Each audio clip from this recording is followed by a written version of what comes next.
Good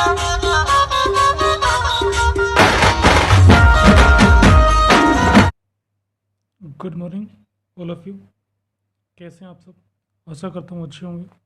चलो हम हिंदी की नेक्स्ट क्लास की तरफ बढ़ते हैं। तो आज हम हिंदी भाषा में पढ़ने वाले हैं लिपि को। किसे पढ़ने वाले हैं? लिपि को पढ़ने वाले हैं। हिंदी भाषा की सबसे बड़ी जो विधा लिपि है उसे पढ़ेंगे। तो हम लिपि को पढ़ते हैं। क्या पढ़ते हैं? लिपि को। लिपि से पढ़ने से पहले हमारे नियम के अनुसार हम चलते हैं एक थॉट की तरफ। आज का हमारा थॉट एपीजे अब्दुल कलाम का बोला हुआ एक थॉट है। तो देखिएगा, थॉट ऑफ द डे कि सपने वो नहीं है जो आप नींद में देखें। सपने वो नहीं है जो आप नींद में देखें। सपने वो हैं जो आपको नींद ही नहीं आने दे। मतलब सपने ऐसे होने चाहिए जो हमें सोने नहीं देते। नींद में जो सपने देखते हैं वो तो जैसे ही जागते हैं तो हम तुरंत हमारे सपने टूट जाते हैं, लेकिन हम जागते हुए सपने देखते हैं और उस सपने की तरफ मेहनत करते हैं तो वो कभी हमें सोने नहीं देते। तो ये बात कही थी एपीजे अब्दुल कलाम ने। चलो हम बढ़ते हैं अपने टॉपिक की तरफ। अब देखिएगा, टॉपिक हमारा है क्या? हमारा है कि भाषा में जो है आपकी भाषा, जो आपकी भाषा है उसको हम किस तरीके से पूर्ण माने। वो पूर्ण किस तरीके से होगी, वो पूर्ण है या नहीं। तो उसमें हमें कई चीज़ों की आवश्यकता होती है। जैसे भाषा को पूर्ण करने से पहले की जानकारी देखें तो भाषा में सबसे बड़ी बात है कि भाषा में एक लिपि होनी जरूरी है। जब तक किसी भाषा की लिपि नहीं है, जब तक किसी भाषा की लिपि नहीं है उस भाषा को भाषा नहीं माना जा सकता, क्योंकि बिना संकेत चिन्ह या सिंबल के हम उसे भाषा नहीं मान सकते। तो लिपि अति आवश्यक है। उसके बाद में 2 नंबर पे आती है हमारा साहित्य। क्या है? साहित्य। किसी भी भाषा का साहित्य होगा तभी हम उसे भाषा मानेंगे। क्या है? साहित्य। अगर बिना साहित्य के हम भाषा नहीं मान सकते। अगर किसी चीज़ का कोई साहित्य नहीं है तो वो एक किस्म से क्या हो जाएगी? बोली हो जाएगी। क्या हो जाएगी? बोली, न कि भाषा। अब इसके साथ में ऐसा नहीं है कि लिपि जो है, ऐसा नहीं है कि जो लिपि है वो प्रत्येक भाषा की अलग होगी, अलग अलग होगी। ऐसा नहीं है। एक से अधिक भाषाओं की भी एक लिपि हो सकती है। मतलब एक हो या एक से अधिक हो, एक हो या एक से अधिक, उसकी एक लिपि हो सकती है। मतलब एक लिपि हो सकती है। जैसे मैं बात करूं हिंदी और संस्कृत की, अगर मैं बात करूं हिंदी और संस्कृत की, इन दोनों की लिपि क्या है? एक है। दोनों की लिपि क्या है? देवनागरी है। क्या है? दोनों की लिपि देवनागरी है। इसके बाद में आता है हमारा अंतिम व्याकरण। किसी भी भाषा को सही रूप में समझने के लिए व्याकरण की अति आवश्यकता होती है। हमें व्याकरण ही भाषा की शुद्धता सिखाता है। मतलब भाषा किस तरीके से लिखी जाएगी और किस तरीके से बोली जाएगी। हमें लिखना और बोलना दोनों हमें कौन सिखाता है? व्याकरण ही सिखाता है। तो ये तीनों चीज़ें अति आवश्यक हैं कि जो उसकी एक लिपि होनी चाहिए, उसका साहित्य होना चाहिए और एक उसका व्याकरण भी होना चाहिए। और साथ में इसके अलावा कुछ बोलियां भी हैं, वो भी अति आवश्यक है। लेकिन मुख्य ये 3 ही चीज़ें हैं। एक तो होगी लिपि, साहित्य और व्याकरण। तो आज हम लिपि के बारे में जानकारी प्राप्त कर लेते हैं। किसके बारे में? लिपि। अब लिपि है क्या चीज़? लिपि है क्या चीज़? लिपि जो आप उच्चारण करते हैं, आप बोलते हैं, या कहूँ आपके जो विचार हैं, क्या है? विचार। जो विचारों का आदान प्रदान करते हो, क्या करते हो? आदान प्रदान। जिसे हमने भाषा के भेद में पढ़ा था कि एक लिखित भाषा भी होती है। क्या होती है? लिखित भाषा। अब उसे लिखें कैसे? उस भाषा को हमें लिखे कैसे? उस थॉट को हम समझे कैसे? इसीलिए क्या है, उस भाषा को समझने के लिए हमें लिखित रूप जो लेते हैं वो एक सिंबल के रूप में लेनी पड़ेंगी। क्या लेनी पड़ेंगी? सिंबल, या कहूँ संकेत लेने पड़ेंगे उसकी। क्या लेने पड़ेंगी? संकेत, चिन्ह जिसे बोलते हैं आप, संकेत चिन्ह जिस लेने पड़ेंगे। और वही संकेत चिन्ह क्या कहलाते हैं? भाषा की लिपि कहलाते हैं। कि किसी भी अक्षर को, या जो ध्वनि जो है आपकी, जो ध्वनि है आपकी, उस ध्वनि को जब हम लिखते हैं, क्या करते हैं? लिखते हैं ध्वनि को। उस ध्वनि को लिखते समय चिन्ह सिंबल का प्रयोग करते हैं, जिन चीज़ों का प्रयोग करते हैं, जिन चिन्हों का प्रयोग करते हैं, वही क्या है? हमारी लिपि है। क्या है? लिपि। तो ठीक है, देखिए आगे। लिपि किसी भाषा को लिखने के अक्षरों के समूह को लिपि कहती है। मतलब अक्षर जो आपके संकेत चिन्ह होते हैं, या कहूँ ध्वनि के सिंबल्स होती हैं, वो ही क्या है? अक्षर हैं, या जिसे हम वर्ण के नाम से भी जानते हैं। किसके नाम से जानते हैं? वर्ण के नाम से भी जानते हैं। तो ये क्या है? आपके समूह हैं, लिपि के समूह हैं। और अगर दूसरे शब्दों में देखें कि भाषा किसी को लिखने के लिए जिन चिन्हों की जरूरत होती है, उन चिन्हों को लिपि कहते हैं। क्या कहती हैं? लिपि कहती हैं। अब लिपि है क्या चीज़? फिर लिपि भाषा का लिखित रूप, जैसे मैंने पहले ही बताया था, लिपि जो है वो भाषा का क्या है? एक लिखित रूप है। क्या है? लिखित रूप, लिखा हुआ। अब जो लिखते हैं, तब हमने सिंबल का प्रयोग किया था। जब हमने भाषा को लिखने की कोशिश की, तब हमने लिपि का प्रयोग किया था। अब लिपि का प्रयोग तब किया है, तब वो क्या है? लिखित रूप है भाषा का। और वही लिखित रूप में जो चिन्ह लिए हैं, वही लिपि है, सिंबल जो है, तो वही हमारी क्या होती है? लिपि होती है।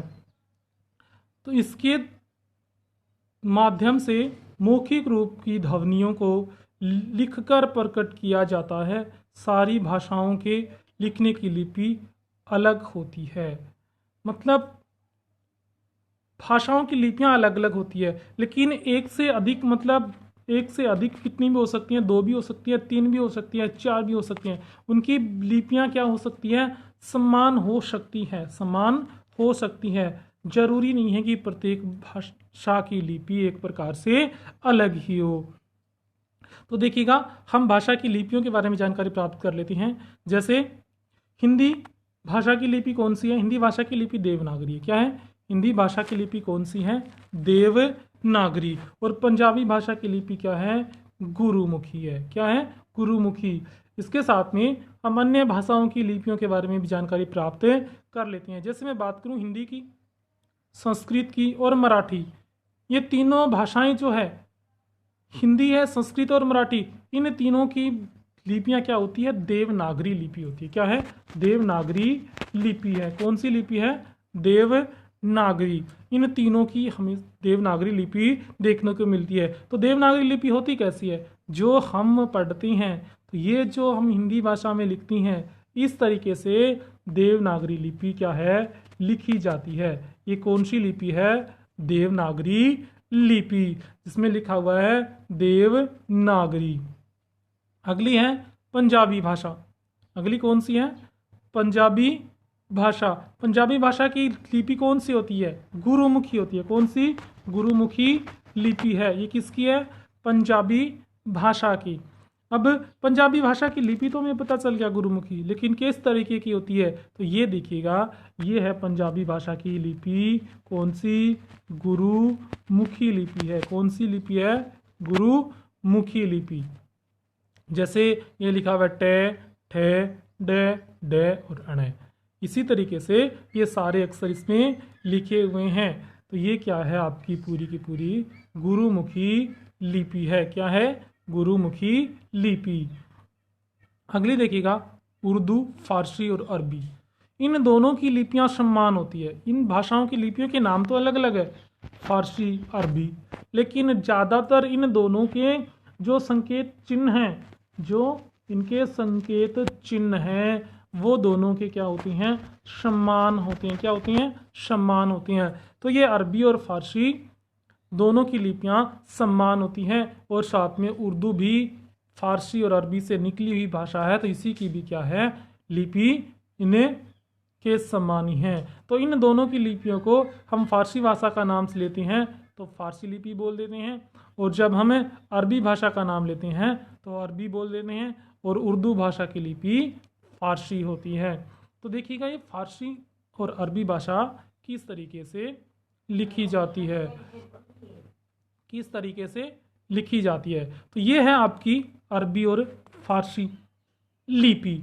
ये देखिएगा सिंबल, ये सारे जो ऊपर वाले सिंबल हैं ये क्या है, अरबी और फारसी के सिंबल हैं। मतलब इस तरीके से अरबी और फारसी लिपि लिखी जाती है। ये लिपियाँ क्या है, लिखी जाती है कब, जो अरबी और फारसी में। अरबी और फारसी और उर्दू इन तीनों की भाषाओं की लिपि क्या है, समान है।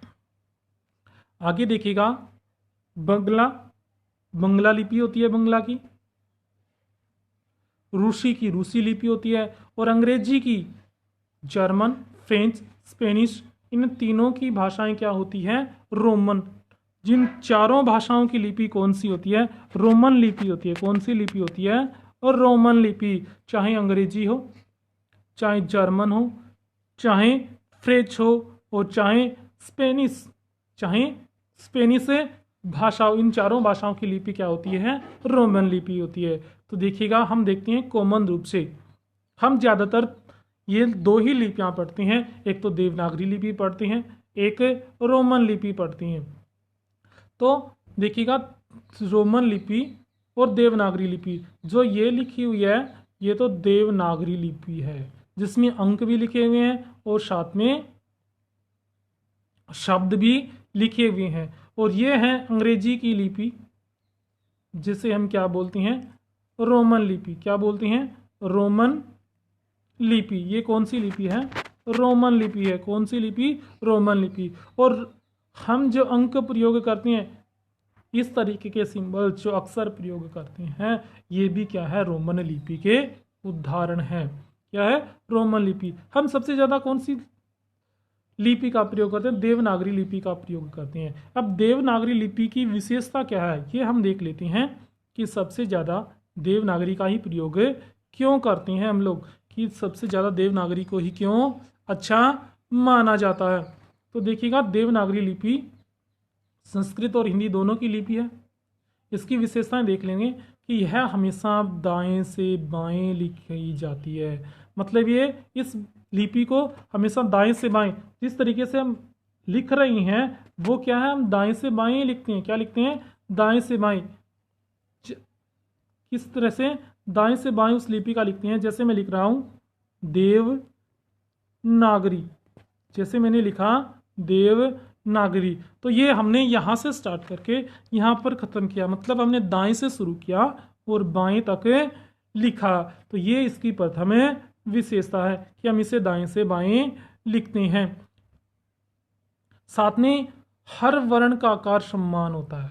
हर वर्ण का आकार क्या होता है, समान। कोई छोटा बड़ा नहीं होता। किसी की भी खड़ी पाई या बड़ी पाई ऊपर नीचे नहीं जाती है। जैसे मैं बात करूं इंग्लिश की, तो हम इंग्लिश को इस तरीके से लिखते हैं। क्या लिखते हैं, जैसे इंग्लिश की हमने इस तरीके से लिखा, तो इसमें पहला अक्षर बड़ा लिख दिया, फिर छोटा, फिर नीचे निकाल दिया, फिर इस तरीके से हम क्या है, छोटे बड़े अक्षरों का प्रयोग करते हैं। लेकिन हिंदी भाषा में जिस तरीके से लिखी हुई है, उनकी समान आकार उनका क्या है, समान रूप से है। तो ये इसकी दूसरी विशेषता है। तो अगली विशेषता क्या है, ये उच्चारण के अनुरूप लिखी जाती है। मतलब जैसे हमने बोल दिया वैसे की वैसी भाषा ये लिखी जाएगी। जैसे हमने हिंदी बोल दिया तो हम हिंदी को हिंदी ही लिखेंगे। लेकिन कुछ लिपियां ऐसी होती है जिसे बोलते कुछ हैं और लिखते कुछ हैं। जैसे हम लिखे नाइफ लिखें, लेकिन ये लिखा तो कनाइफ गया, लेकिन हमने उच्चारण क्या किया, इसका नाइफ किया। तो ये रोमन लिपि थी। लेकिन देवनागरी में ऐसा नहीं होता है। देवनागरी में जैसे हम बोलते हैं वैसे ही लिखा जाता है। और यह एक वैज्ञानिक लिपि है। क्या है, वैज्ञानिक। मतलब विज्ञान के रूप में चलने वाली लिपि है। इसमें किसी भी प्रकार की कोई अपवादिक शब्द नहीं देखने को हमें मिलता है। तो मुख्य रूप से देवनागरी लिपि की ये 5 विशेषताएं होती हैं। पहली होती है, ये हमेशा दाएं से बाएं लिखी जाती है।